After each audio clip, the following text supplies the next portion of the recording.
7월 5일 수요일 KNN 뉴스입니다. 음주 의심 차량이 진주에서 20km 구간을 역주행과 신호 위반을 반복하다 경찰에 붙잡혔습니다. 이 차량은 경찰의 정차 요구도 무시한 채 도심을 질주했는데 가드레일을 들이받은 뒤에야 멈춰 섰습니다. 김민욱 기자가 보도합니다. 음주 의심 차량이 경찰의 정차 요구를 무시하고 계속 도주합니다.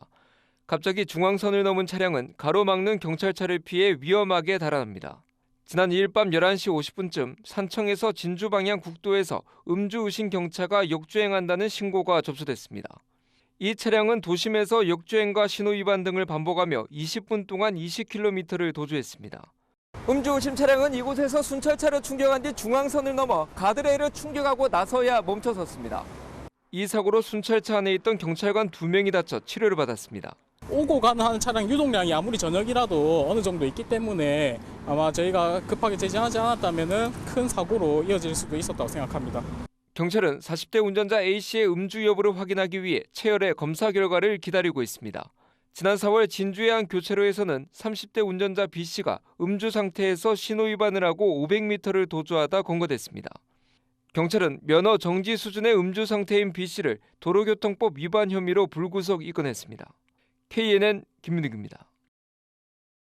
부산에서 생후 8일 만에 숨져 유기된 영아 사건에 대해 경찰이 8년 만에 시신 수색에 나섰습니다. 진주에서도 영아 유기 사건이 드러나 경찰이 수사에 나선 가운데 출생 미신고 영아를 막기 위한 꼼꼼한 대책 마련이 필요하다는 지적입니다. 최한솔 기자가 취재했습니다. 부산 기장군의 한 차도 옆 야산에 경찰 기동대 등 30여 명이 수색을 벌입니다. 지난 2015년 친모가 생후 8일 된 아기의 시신을 유기했다고 말한 현장에서 8년 만에 시신 수색이 이루어졌습니다. 이 과정에서 뼈 조각들이 발견됐는데 크기 등으로 볼 때 신생아의 것은 아닌 것으로 보입니다. 많이 크죠. 찌가 볼 때는 그냥 사람 뼈는 아닌 걸로 일단 그렇게 추정되는데. 수색을 이어간다 해도 오랜 시간 동안 지형이 변한 탓에 난항이 예상됩니다. 당장 관련 제도가 없었던 점이 사건을 키웠다는 지적이 나옵니다. 출생신고 주체인 부모의 신고 누락을 막기 위해 담당 의료기관이 지자체에 통보하도록 하는 출생통보제가 10수년간 국회에 머물다 지난달에야 통과됐습니다. 때문에 그동안은 신고 누락을 지자체가 알 길이 없었던 겁니다. 전혀 불가능하죠. 시스템이 없는데 어떻게 해서. 기존에는 이제 파악이 안 됐던 거죠. 하지만 병원 밖 출산은 여전히 사각지대로 남으면서 보다 촘촘한 대안 마련이 필요한 상황입니다. 한편 경남 진주에서도 영아 유기 사건이 드러났습니다. 지난 2017년 1월 태어난 아기가 태어난 지 하루나 이틀 뒤에 숨져 유기된 것으로 보입니다. 친모는 고인이 된 친할머니가 범행을 저질렀다 진술했지만 경찰은 친모와 외할머니를 상대로 수사를 이어갈 계획입니다. KNN 최한솔입니다. 부산시가 노후화된 부산 사상공단에 활기를 불어넣기 위해 옛 동일철강 부지를 거점으로 개발에 속도를 내고 있습니다. 서부산 행정복합타운과 민간기업 유치가 추진되는데 공단 활성화 효과가 약한 부산 혈액원 신사옥도 포함돼 논란이 일고 있습니다. 주우진 기자입니다. 부산시가 노후된 사상공단의 변신을 이끌 거점으로 조성 중인 옛 동일철강 부지입니다. 국토부로부터 용적률 상향 등 개발 특례를 받는 활성화 구역으로 지정받고 개발에 속도를 내고 있습니다. 세 필지로 나눴는데 가장 큰 필지에는 서부산 행정복합타운 건립이 추진되고 있습니다. 부산경제진흥원 등 부산시 경제 관련 산하기관과 도시균형발전실 등 일부 부서가 입주할 예정입니다. 다른 한 필지는 민간 개발입니다. 컨텐츠 기업 등 200여 곳이 모이는 디지털 복합타운이 들어섭니다. 사상공단의 디지털 전환을 위한 관련 기업과 기관이 모이는 건데 나머지 한 필지가 논란거리입니다. 대한적십자사의 부산혈액원이 부지 매입을 추진하고 있는 것으로 확인됐습니다. 혈액원은 낡은 전포동 사옥을 떠나 신사옥을 지을 계획인데 생뚱맞다는 지적입니다. 사업 취지인 공단 활성화와 기업 지원, 청년 일자리 창출과는 관련성이 떨어집니다. 대한적십자 소속의 공공기관으로 볼 수가 있습니다. 그리고 서부산권에 서부산 의료원도 있기 때문에 시너지 효과도 있지 않을까 그런 생각을 가지고 있습니다. 입주 조건이 공공기관이라지만 취지에 대해선 명확한 설명을 하지 못하고 있습니다. 저희가 그 수요자들을 저희도 찾아보고 했는데 실제로 수요자가 없었습니다. 그래서 그 혈액원에서 저희한테 먼저 컨택이 왔고 시와 협의를 해서 공급을 하는 걸로 확정을 해서 계획대로 진행되면 수의 계약을 통해 혈액원에 조성 원가로 용지를 공급하게 됩니다. KNN 주우진입니다. 6.25 전쟁 이후 60년 넘게 이어오던 부산 구포 게시장이 폐업한 지 어느덧 4년째를 맞았습니다. 부산 북구는 반려동물 친화 도시로 변신을 약속했었는데요. 하지만 4년째 달라진 건 없었습니다. 이민지 기자입니다. 낡은 철장이 철거되고 갇혀있던 개들이 구조됩니다. 6.25 전쟁 이후 형성돼 60여 년을 이어오던 구포 게시장이 4년 전 문을 닫았습니다. 이후 부산 북구는 반려동물 친화 도시로 변신을 약속했습니다.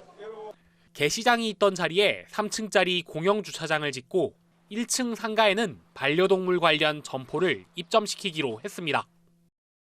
게시장이 있던 자리에 상가가 들어선 지 2년째지만 전체 상가 17곳 가운데 반려동물 관련 상점은 2곳뿐입니다. 이마저도 한 곳은 올해 초 반려동물 관련 사업체 공모를 통해 입점했는데 입찰 참가 업체는 한 곳뿐이었습니다. 네, 저희만 신청했더라고요. 저희랑 이제 목욕용품밖에 없으니까 더 올 이유가 그렇게 크게는 있지 않은 것 같아서. 이 자리에서 굳이 반려동물 사업을 할 이유도 없고 돈도 안 된다는 판단에 섭니다. 때문에 나머지 15곳은 모두 음식점입니다. 북구청에서 이제 애견 샵을 했으면 좋겠다 이런 이야기는 많이 들었는데 뭐 지원이 많이 나오는 것도 아니고 뭐 그 새가들이 산 것도 아니고 해서. 구청도 특정 업종을 강요할 수 없었다는 입장입니다. 그 반려동물 관련 산업에 대한 창업 교육이나 이런 것들을 하고 또 뭐 여러 가지 유도를 이렇게 이야기는 했었는데 본인이 자율적으로 선택하신 그런 업종들로 주로 이제 많이 들어와 계신. 반려동물 관련 업종에 대한 상가 사용료 감면 등 유인책도 없습니다. 친화 도시를 한다고 이야기는 하지만 현재로서는 아무 조례도 없고 뭐 지원 대책도 지금 된 게 없지 않습니까? 근데 아직까지 뭐 구체적으로 아니 없는 것 같습니다. 현재로 봐서는. 특히 입양센터 등이 계획된 서부산 동물복지센터 건립 계획도 주민 반대에 부딪혀 무산됐습니다. 게시장에 대한 부정적 이미지는 벗었지만 관련 산업에 대한 실질적 고민이 없다 보니 반려동물 친화 도시는 그저 구호에만 그치고 있습니다. KNN 이민재입니다. 김해 씨가 온라인 쇼핑몰을 열고 지역 제품 판로 개척에 나섰습니다. 농수산물 위주의 타 지자체 쇼핑몰과 차별화해 중소기업이 많은 지역색을 살려서 소상공인 지원에 힘을 쏟고 있습니다. 보도에 김동환 기자입니다. 빈 병에 용액을 담아 포장하는 자동 생산 공정이 바쁘게 돌아갑니다. 이곳은 카샴푸와 실내 세정제, 유리막 코팅 제품 등을 연구 개발 생산하는 세차용품 제조업체입니다. 경남 김해에 기반을 둔 이 업체는 최근 지역 온라인 쇼핑몰에 입점해 브랜드 이미지를 더 높여나가고 있습니다. 김해에 있는 이제 회사구나 이렇게 또 알아봐 주시는 분들이 되게 많더라고요.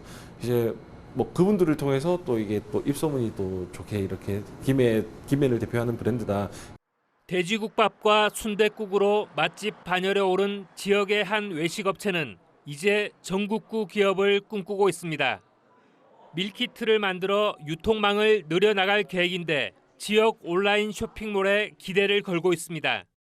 김해를 기준으로 해서 전국의 맛집을 전파하기 위해서 시작을 했습니다. 지금은 미약하나 앞으로 좀 더 좋은 모습으로 발전을 하지 않을까 기대를 하고 있습니다. 경남 김해시는 지역 제조 생산 제품 판로 개척을 위한 쇼핑몰 운영에 나섰습니다. 각 지자체들이 운영하는 농수산물 위주의 쇼핑몰과 달리 소상공인 지원이 주 목적입니다. 현재 지역 기업 100여 곳이 입점하거나 입점 대기 중입니다. 시민들 입장에서도 지역 기업이나 소상공인 제품을 이제 사주는 그런 어떤 착한 소비와도 연결될 수 있고 지역 경제 소상공인 활성화에 도움이 될 거라고 생각합니다. 입점 업체들은 시즌별 판촉 행사와 모바일 앱 제작, SNS 홍보 등을 지원받을 수 있습니다. 김해시는 쇼핑몰 전용 제로페이 상품권 발행 등 이벤트를 강화해 마케팅도 확대할 계획입니다. KNN 김동환입니다. 산업은행의 부산 이전 연구 용역 결과가 이르면 다음 주에 발표될 예정입니다. 직원 여론을 수렴하는 절차가 남아있는데 노조가 이전을 강하게 반대해온 만큼 사는 이전의 마지막 장애물이 되진 않을까 우려가 나옵니다. 김상진 기자가 보도합니다. 금융위원회가 산업은행의 부산 이전 효과를 분석한 연구 용역 결과를 이달 안, 이르면 다음 주 발표합니다. 앞서 국민의힘 지도부는 지난달 산업은행의 부분 이전은 절대 없다고 강조했습니다. 부분적으로 그렇게 이전하겠다는 것은 지금 단계에서 검토하지 않고 있습니다. 100% 이전을 하겠다는 게 정부 입장입니다. 하지만 용역 보고서에는 전체 이전과 부분 이전 모든 가능성이 다 담길 예정입니다. 부분 이전만으로도 효과가 크다는 식의 결과가 나온다면 수도권 정치권이 여론전에 나설 가능성이 있습니다. 또 하나의 관건은 간담회를 통해 사는 직원들의 여론을 듣는 절차입니다. 노조가 사는 이전을 정치적 결정이라며 거부해온 만큼 반대 의견이 압도적으로 많으면 금융위원회의 고심도 깊어질 수밖에 없습니다. 일단 반대 의견을 듣는 것도 절차의 한 과정이다, 그렇게 보고요. 또 어쨌든 금융위는 산업은행이 부산 이전이 본래 취지하고 효과를 달성하기 위해서 산업 본연의 온전한 기능이 100% 이전돼야 된다는 게. 노조가 산은법 개정 없이 직원을 부산으로 발령낸 것과 경영위원회가 졸속적인 공공기관 지정안을 제출했다면엔 두 건의 효력정지 가처분이 최근 모두 기각된 것은 유리한 측면입니다. 노조로서도 무리한 여론전을 펴는 것에는 부담을 느낄 거란 전망입니다. 부산 이전에 확실한 명분을 쌓느냐 아니면 또 다른 소모적인 논쟁의 씨앗이 되느냐, 곧 발표될 사는 부산 이전 용역 결과가 주목됩니다. 서울에서 KNN 김상진입니다. 김해 부경동물원에서 오랫동안 혼자 살아온 늙은 사자가 야외 우리가 있는 넓은 곳으로 옮겨졌습니다. 지난 2004년 서울 어린이대공원에서 태어나 7년 전부터 김해 부경동물원에서 지내온 이 숫사자는 충북 청주동물원으로 옮겨진 뒤 무리 생활에 적응할 계획입니다. 사람의 나이로는 약 100살인 이 사자는 좁은 시멘트 우리에 살아왔고 동물학대 비난이 있어 왔습니다. 준공 뒤 3년이 넘도록 개장하지 못하고 방치됐던 부산 LCT 워터파크가 클럽디 오아시스란 이름으로 오늘 문을 열었습니다. LCT 상가의 자리를 잡은 클럽디 오아시스는 연중 운영되는 워터파크와 스파, 테마 찜질방으로 이루어져 있습니다. 더불어민주당 이낙연 전 대표가 오늘 경남 김해 봉하마을을 방문해 고 노무현 전 대통령 묘소를 참배했습니다. 이 전 대표는 묘소를 참배한 뒤 노 전 대통령 사저에 들러 권양숙 여사와 30여 분 동안 면담을 가졌습니다. 한편 이 전 대표는 양산 평산마을을 찾아 문 전 대통령과도 면담했습니다. 재정난으로 파산 신청을 한 한국국제대학교가 사실상 폐교 수순을 밟을 걸로 보입니다. 한국국제대 학교법인 일선학원은 오늘 한국국제대 진주학사에서 교육부와 폐교 관련 협의를 하기 위해 이사회를 개최했습니다. 한국국제대는 미납된 공과금과 체불 임금이 100억 원을 넘어서는 등 재정난으로 지난 5월 법원에 파산 신청을 했습니다. 지방분권 균형발전 부산시민연대 등 부산 지역 시민단체들이 정부의 2차 공공기관 이전을 촉구했습니다.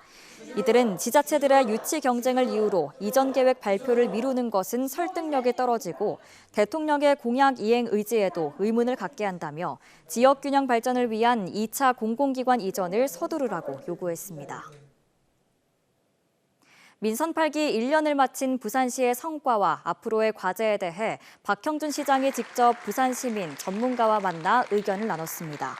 특별 대담에서 박 시장은 청년 인구와 지산학, 시민 행복과 글로벌 관광 등 6개 분야에서 시정의 성과를 설명하고 여기에 대해 지역 청년과 외국인 강사, 대학 교수들이 시정에 대한 평가와 다양한 바람을 전달했습니다. 부산도시공사가 부산 해운대구 센텀 2지구 도시첨단산업단지 토지 보상에 들어갔습니다. 대상지는 해운대구 반여동과 석대동, 반송동 일대 76만여 제곱미터로 이전 협의가 끝나지 않은 풍산과 반여 농산물 도매 시장은 빠졌습니다. 부산도시공사는 보상공고 열람을 마치면 보상액을 산정한 뒤 10월부터 보상 협의에 나설 예정입니다.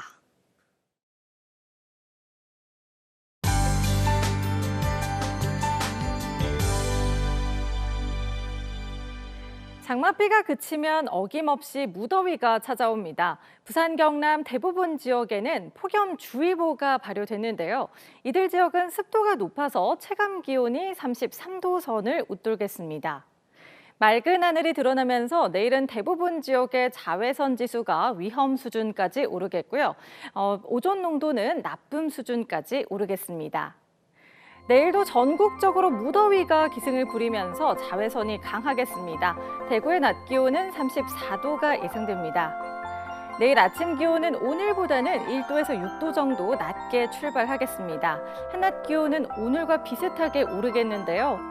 낮 최고 창원은 32도, 거제는 30도, 밀양과 창녕은 34도가 예상됩니다.